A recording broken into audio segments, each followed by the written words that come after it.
Hello and welcome. This is Cheryl. Thank you so much for joining me today. In this video, I'm sharing some card ideas for cat lovers using the new Meowentine stamp set from Pajama Crafter Stamps. Such adorable little images in that set, as well as sentiments perfect for cat lovers, as well as Valentine's Day. I'm also going to be using the Cat's Meow 6-inch paper pad here. Some gorgeous papers, perfect again for both Valentine's Day as well as cat lovers. They're double-sided printer papers and they're nice and thick. They're not really thin and flimsy papers, so they're going to be fun. And I love all the selections in there. So I'm going to be using one of these. I hadn't decided at the beginning of this video which one was going to be best with the images that I was using, so I have two of them put aside there. I end up choosing the one that has the red background rather than the gray background. To start off with, every time I get a new clear stamp set, I use a white eraser to stamp or to rub on the stamping surface. This removes any possible manufacturing residue, and then I use a soft brush to remove any possible eraser bits there to get a nice clear image. I plan on coloring my images for this video with some Prismacolor pencils, so I'm using some Bristol cardstock here. I have a piece that's 4 1/4 by 5.5 inches, and I'm going to stamp a sentiment along the bottom, and then I'm going to stamp 3 different images to color. Now I plan on die cutting these images with some circle dies once they're colored, so I am making sure that I have a good amount of space between them so that I can fit those circle dies in there. I'm using some black StazOn ink. This is my favorite ink to use when I'm using Prismacolor pencils and Gamsol. And I'm also stamping with my Misty stamping tool so that I can stamp it multiple times just to make sure that I get a nice, crisp, clear image there.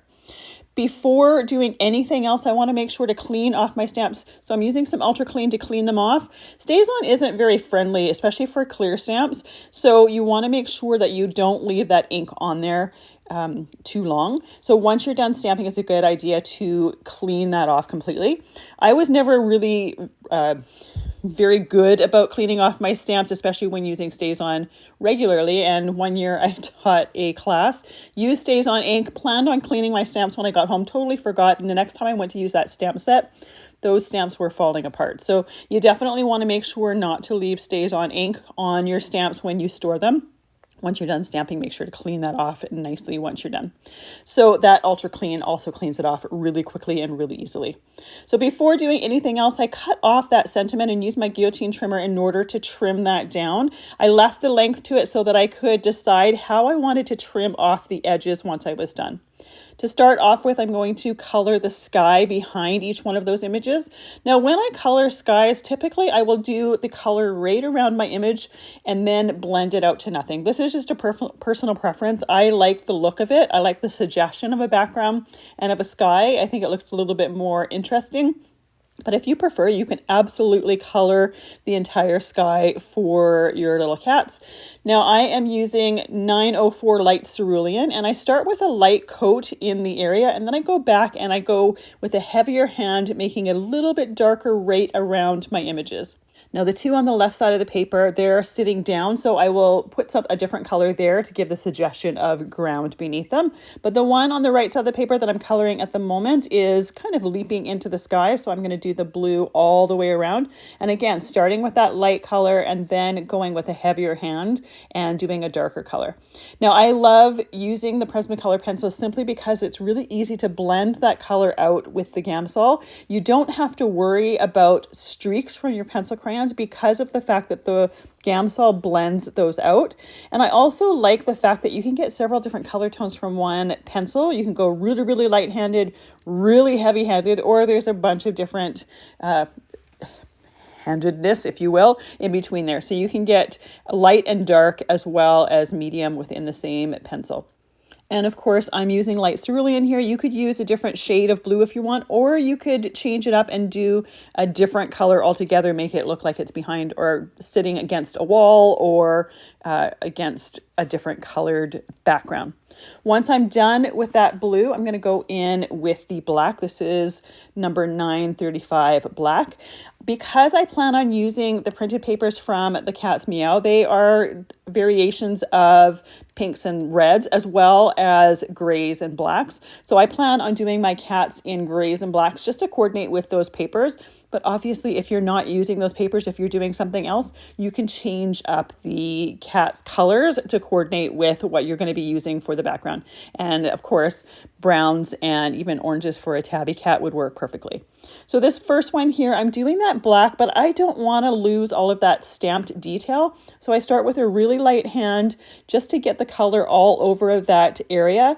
Then I go back in with a little bit heavier hand just to do some of that shading in some of the areas. And again, making sure not to do it too dark and lose any of the detail.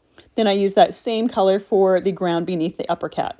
Now for my next color, I'm using 1065 70% cool gray. Personally, I prefer cool grays to warm grays. Sometimes I think warm grays look a little bit dirty. So that's why I chose those here. If you prefer warm grays, absolutely change them to warm grays. It's your creation, you get to choose. So I'm going to do that medium gray on that upper cat. I use that same color for the ground beneath the lower cat. I wanted the ground beneath them to be a different color from the actual cat. So I just swapped those two there. And again, you could easily do brown if you prefer, if that works better for what you're creating. I also did some of that black detail on that cat. I think it's supposed to be a tabby cat. So I used that black to do some of those details so that it'd be nice and a little contrast between the medium gray. The light gray here that I'm using for the third cat is 1060 20% cool gray. And again, I'm going to do the light hand, or I'm going to go over it lightly, and then I'm going to be a little bit heavier handed to do some of the shading. For the pinks in my image, I'm using 928 blush pink. I'm going to do some of the hearts with that pink, and then I'm going to also use number 924 crimson red for some of the hearts so that we have a variation between the two of them. Now I only do the two colors for those hearts. You could obviously add more, but these images are fairly small. So I try to keep the color palette pretty limited so that I didn't have 1,000 colors that I was using, as well as the fact that I wanted the focus to be more on the cats and the hearts to be a little bit of a side contrasting, complementing color. I love that upper cat there with the balloons. I think that one would be fantastic to use for a cat lover for, say, a birthday. I think that would be absolutely adorable. To blend those pencil crayons, I'm using a Gamsol, and I have a really fine paper stump here because these are small images and some of those areas are really, really tiny. I also have a piece of sandpaper to my right that I can use to take any color off the end of that paper stamp. This one is 400 grit. It's just one that I had in my craft room left over from a different project. You could use a different grit if you wanted or needed to, or if you happen to have it. I think a thicker grit is going to be a little bit harsher on your paper stump. A thinner grit, probably you're going to have to work a little bit harder to get the pigment off. And the pigment really depends on the color that you're using. Red is a strong pigment, and you want to make sure that all of that color is off before moving on to a different color. Anytime I'm working with blending with Gamsol, I'm working within color families. So I started with the pink and then worked to the red. I always start with a lighter color and then work to my darker color because there's less pigment in a lighter color. You're not going to contaminate the darker colors as easily. Then I work with the grays and I go with the lighter and then do the medium and then do the black. For the same reason, it's much easier to go from light to dark. That way I don't have to worry about taking black off my paper stump before moving to a lighter gray. And even within those areas, I start with the lighter areas first. Then I go to the shaded, the darker areas and blend those areas in. Again, wanting to make sure that I don't have too much pigment on that paper stump. I don't want each one of these to be one solid color. So if I were to go in the dark color first, there would be a good chance that that whole area would end up just being the darker color. So by doing the lighter color first, I can blend that out and then blend the darker area into it. And the great thing about using Gamsol is just like using alcohol markers on cardstock, it doesn't break down and pill the paper. So you can keep working at an area. Even once it's dry, you can go back in with that paper stump and that Gamsol. If there's an area that you don't really love exactly how it blended out, you can do it again. For the sky, I do the same method. I make sure there's none of that black pigment on my paper stump using that sandpaper. Then I blend out the lightest part of the sky first, then go back in and go and do the darker areas of that sky. And anytime I feel like my paper stump really isn't blending the color, I dip it right back into that Gamsol. It does need to be dipped in there to rehydrate that on the paper stump. So if you're finding that you're not getting any blending anymore, you can either dip it right into that Gamsol and blend some more.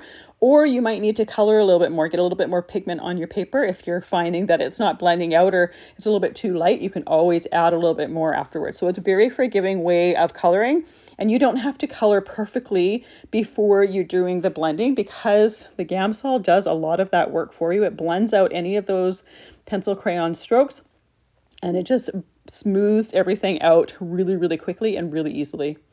And those paper stumps come in a bunch of different sizes, so you can pick and choose which size to use based on the size of images you're blending out. Here I'm using a really tiny one because the images are small. They have some areas that are really, really tiny, and I want to have good control over blending in those areas. So by using a small one, I'm going to have a lot more control and a lot better results than I would using a larger one. Typically, I'll use like a medium-sized one for most images that I do. This one just needed something a little bit smaller with a little bit more control. Once I have my images colored, I can pick my dies here. So I'm using 3 different sizes of circle dies. I use a little bit of Best Ever craft tape to tape those in place before die cutting them. That way I know the dies are going to stay exactly where I want them to be. And once those are die cut, I can choose a circle size that's just a little bit bigger than each one of the ones that I did and create a mat for them. So I die cut those off screen using some black cardstock. Then I'm going to take my printed paper and cut it down. I ended up choosing that one with the red background rather than the gray. I thought it was going to be a bit brighter and bring out the hearts in those images a little bit better. So my printed paper is trimmed down to 4 inches by 5 1/4 inches.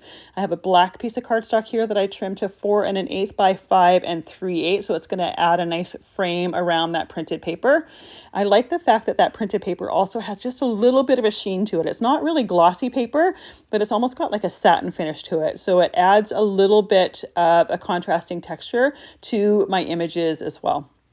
Once I have the base pieces on my card, I can glue those images to each one of those circles. I'm using Barely Art glue. It's my favorite glue to glue things together. With that liquid glue, you get a little bit of time to wiggle and move things in place and make sure that they are placed properly. And then I use an acrylic block just to hold everything down, make sure that everything stays nice and flat while I'm gluing other areas. Once I have that done, I chose to just use my trimmer to cut down that sentiment strip. Before time, I wasn't sure if I was going to use some detailed scissors to kind of create a flag end to it, but once I had my images down on the paper, I just didn't really think it was necessary, so I just cut them straight down. I'm gluing my sentiment straight down to the card, but if you wanted to add a little bit of extra dimension, you could use some foam pop dots or a foam strip beneath it, or even paper strips just to add that little bit of extra dimension. For more texture, I'm using some Stardust Stickles on some of those heart areas, and then I'm also going to use some glossy accents. The Stardust Stickles doesn't have any color to it, so you're going to see whatever is underneath it, but it is going to add that glitter texture and sparkle, and it really catches the light nicely. And then the glossy accents is just going to add some shiny domed dimension to the hearts and balloons that I chose to put them on. I set that over to the side and we're ready to start working on our next card. Now, Pajama Crafter Stamps also has a new In My Heart of Hearts stencil set. I love the fact that not only do you get the inside part of the stencil, but you also get the outside part. So I'm going to be using it for 2 different card backgrounds. For the first one, I have a piece of blush cardstock here. This is 4 1/4 by 5 1/2 inches, but I'll trim it down later. I taped my stencil in place using a piece of Best Ever craft tape, and I'm going to emboss that stencil image into the cardstock. This is somewhat similar to an embossing folder, but you get less dimension to it, but it's just a great way to use your stencils in a different way. And I think a lot of people forget that you can emboss them. It just adds a little bit of puffy texture. And in this case, those hearts are going to just look like they're kind of a little bit puffy in the background. To accentuate that embossing, before taking my stencil off, I'm just using a little bit of Kitsch Flamingo Distress ink to ink blend around that heart. I'm not doing that whole background. I'm just doing basically around the heart, and it just makes that embossed texture really almost look like puffy hearts, if you will. Now, that second one that I showed there, I had already done these backgrounds and I had completely forgotten to tape them. I got so engrossed with creating that I totally forgot to tape them. So I ended up having to do it a second time. That's totally fine, but I just thought I'd show you the first one that I did the heart on the other side. For the second one, I chose to do it on the left side just so that I could show you the 2 different ways. They look very similar off obviously, but you can pick and choose which side you want the heart to be on. For my second background, I have a piece of Hammermill cardstock that I use that Kitsch Flamingo on the background. Then I put the outside part of the stencil. I'm ink blending some Lumberjack Plaid Distress ink around the edges of that heart. And I'll show you a little peek of what it looks like just at that stage. So you could leave it like this if you want. I chose to make that ink darker around the edges and lighter towards the center. I thought it looked a little bit more interesting. But what I want to do is insert the inside part of that stencil, and I'm going to use some Moon Dust Stickles glitter gel. I put a scrap piece of paper on the left side of my piece so I don't get any of that gel on my sticky mat. You can wash it off, but that glitter really likes to stick to the sticky mat. Then I use my microfiber cloth to take off any of the ink from the stencil just to keep the Moon Dust Stickles glitter gel as clear as possible.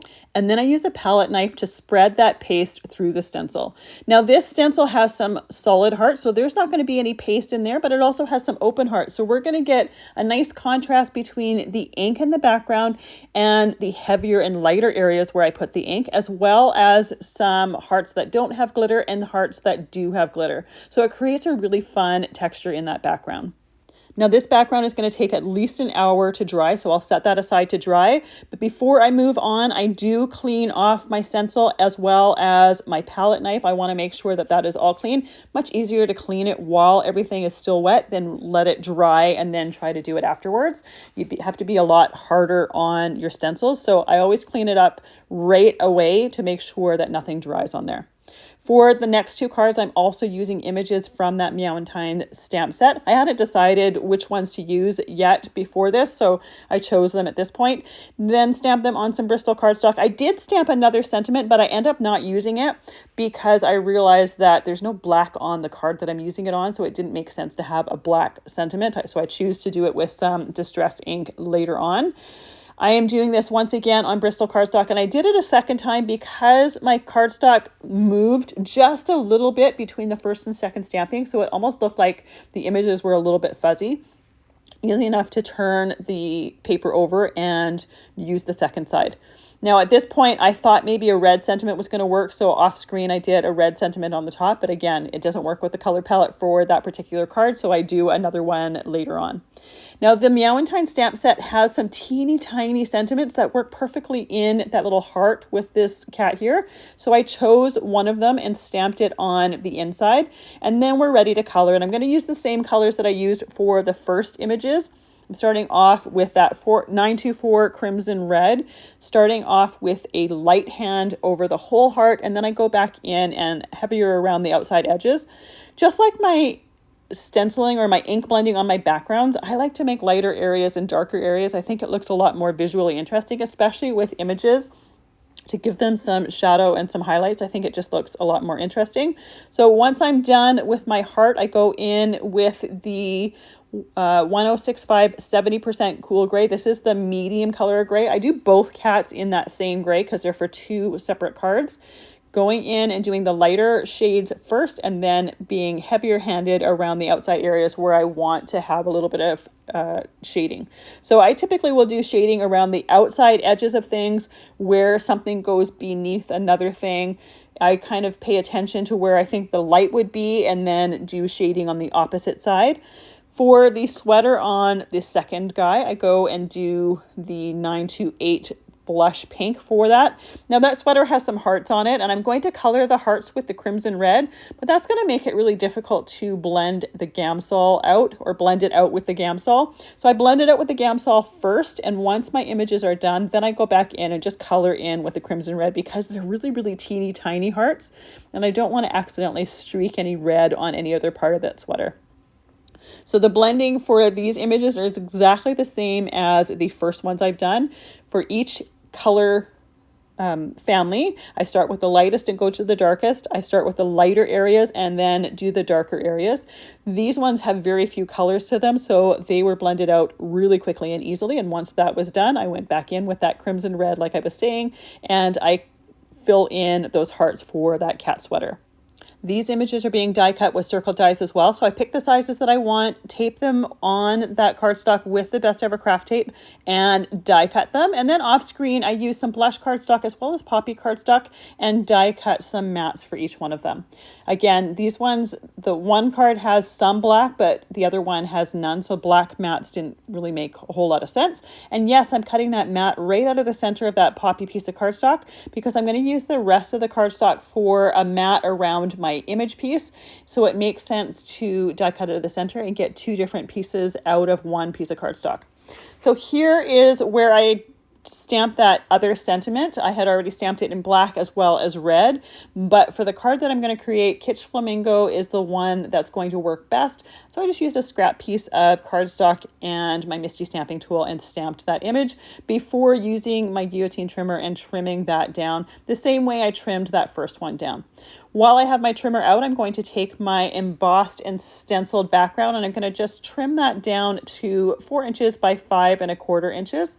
And I love how the parts just look puffy because of that embossing. So if you've never embossed your stencils before, try it. Not everyone is going to work well. And obviously, because the thickness of a stencil isn't near the thickness of the dimension in an embossing folder, it's going to have a different look to it. But it's a great way to get yet another use out of your stencils. Perfect for backgrounds and just creating a little bit of subtle texture to it. So with that background trimmed, I glue it to an A2 card base using that Barely Art glue, and then I can glue my image piece onto that circle mat and then glue that onto my card. And then finally, I just add that sentiment strip. So this card is very, very simple. There's not a whole lot of pieces to it, but that background just adds some really fun, subtle texture as well as completes kind of the Valentine's heart look here. So after gluing them together, I put that acrylic block on there for a few moments, and then I want to add just a little bit of sparkle with the Stickles. I'm putting them on the hearts on the sweater, so I just put a little dot on each one of them and then let that completely dry. So this card has some really subtle texture to it between that embossed stencil as well as those Stickles, and it really catches the light nicely. My next background here, I trim that down to 4 inches by 5¼ inches. I don't want to cut too much of that heart stenciled background off. And then I take my poppy cardstock and trim that to 4 1/8 by 5 3/8. So we're going to have really narrow mats here, but it's just going to frame everything in. Now I had let this background dry for probably about an hour, and I touched it and it was dry to touch. But once I trimmed it off, pressing down on one of those hearts, it took a little bit of that Moon Dust Stickles glitter gel finish off. So just be aware of that. Even if think you've let it dry and it feels like it's dry to the touch, it might not be 100% dry. Typically when I'm using the Moon Dust Stickles glitter gel, I just let it dry overnight. I plan my projects so that it has a long time to dry. This particular day, it didn't have quite as much time to dry. So I had planned on doing a fairly similar layout to my last card, but this just gives you creative opportunities. So I am going to take my little circle piece, put it over top of that flaw, and then I'm going to take a sentiment and stamp it off while I'm waiting for that to dry. So I'm using my scrap pieces from that Bristol cardstock here. You can see those other two sentiments on there. I didn't want to use any of either of those sentiments, so I just did this on the side, stamping it with that StazOn ink and then cleaning it off before trimming it down with my guillotine trimmer. This is the one card that has a little bit of darker colors on it, so I thought a black sentiment would work, but even a red sentiment I think would be perfect using that Lumberjack Plaid Distress ink for stamping it. I think that would work as well. But because of the mini sentiment in the heart, as well as the gray tone to the cat, the black works here as well. So the last thing I want to do, I realized there's an inner part of the ears that didn't have any color to them, and I just thought adding a little touch of pink there would be perfect. So I just used that pencil crayon. No need to blend it out because it's such a tiny area, but it just adds a tiny pop of color right on the cat's face.